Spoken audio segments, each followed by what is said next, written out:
আসসালামু আলাইকুম। আশা করি যে যেখানে আছেন সুস্থ আছেন। মোহাম্মদ আমিরের করা যে মন্তব্য, সেই মন্তব্য আর বাস্তবে রূপ নিতে পারলো না, বাস্তবে রূপ নিতে দেয়নি। অভিষেক শর্মা ফাইনাল ম্যাচে যেই ইনিংসটা খেলেছেন, সেখানে মোহাম্মদ আমিরের সেই যে মন্তব্য, অভিষেক শর্মা এই টি-20 বিশ্বকাপে ফ্লপ করবেন, ফ্লপ হবেন, কেননা তিনি একজন স্লগার, সেই সব কিছুর জবাব শুধু এই ফাইনাল ম্যাচটাই।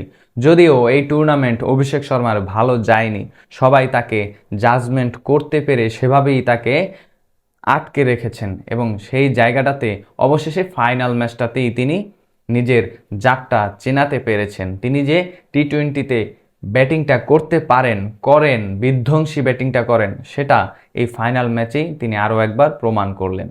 কেননা 21 বলে যখন 52 রান সংগ্রহ করেন এবং 6টি ছক্কা, সেখানে 3টি 4-এর মার থাকে, সেই ইনিংসটা যে কতটা বিধ্বংসী ছিল। 6 ওভারে যখন 92 রান সংগ্রহ করেন সানজু এবং এই অভিষেক শর্মারা মিলে, সেখানে বিনা উইকেটে আপনার প্রমাণই হয় কিভাবে বিধ্বংসী ব্যাটিংটা চালিয়েছেন এই দুইজন।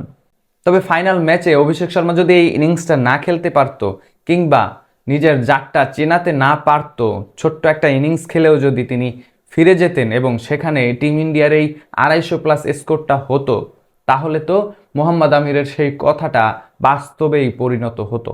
ফাইনাল ম্যাচের এই 50টা না করলে সেটাই কিন্তু হতো, কেননা একমাত্র জিম্বাবুয়ের বিপক্ষে 30 বলের ওই 56 রানের ইনিংসটাই কিন্তু অভিষেক শর্মাকে পুরো টুর্নামেন্ট থেকে, সমালোচনার ঝড়ের হাত থেকে ওই একটা ইনিংস বাঁচিয়েছিল। কেননা 3টি যখন গোল্ডেন ডাক পুরো টুর্নামেন্টে, এবং একটা ম্যাচে 15 রান, আরেকটা ম্যাচে 9 রান, এরপরে বাকি এই দুইটা ইনিংস, তার মানে মোহাম্মদ আমিরের সেই মন্তব্যটা প্রায় কিন্তু হয়ে যাচ্ছিল শুধুমাত্র জিম্বাবুয়ের ওই 50 এবং এই ফাইনালে গত রাতে যা তিনি করেছেন, যা তিনি করে দেখিয়েছেন, যেই স্কোর শিটে তিনি লিখিয়েছেন 6টি ছক্কা 21 বলে 52, যেখানে ইন্ডিয়া ফাইনালে, এবং সেখানে ফাইনাল ম্যাচটা জিতেই তারা চ্যাম্পিয়ন ট্রফিটা হাতে উঁচিয়ে ধরেছেন। তবে রোহিত শর্মা এবং বিরাট কোহলিদের যেই স্মৃতি, ব্যাক টু ব্যাক চ্যাম্পিয়ন হয়ে আরও একবার উঁচিয়ে ধরলেন এই সঞ্জু স্যামসন কিংবা অভিষেক শর্মারা, কিংবা বাকি যারা রয়েছেন, পুরো হার্দিক পান্ডিয়া বলেন কিংবা সূর্যকুমার ইয়াদবরা বলেন, সেই স্মৃতিটাই কিন্তু, সেই ঐতিহ্যটাই তারা আরও একবার টেনে আনলেন। তবে অভিষেক শর্মার মতো একজন ব্যাটসম্যান এই পুরো টুর্নামেন্টে যেভাবে তার খেলার কথা ছিল, সেটা খেলতে পারেনি। ওই দুইটা ইনিংস বাদে বাকিগুলোতে এক জায়গায় তার জাতটা চেনাতে পারেনি। কেননা সম্ভবত এভাবে ইনিংসগুলো যদি খেলতেন, 10 বলে 25 রান, 9 বলে 30 রান, কিংবা 15 বলে 45 রান, সেখানে যদি 50ও না থাকতো, অভিষেক শর্মার সেই ইনিংসগুলোই তার নামের পাশে মানানসই থাকতো।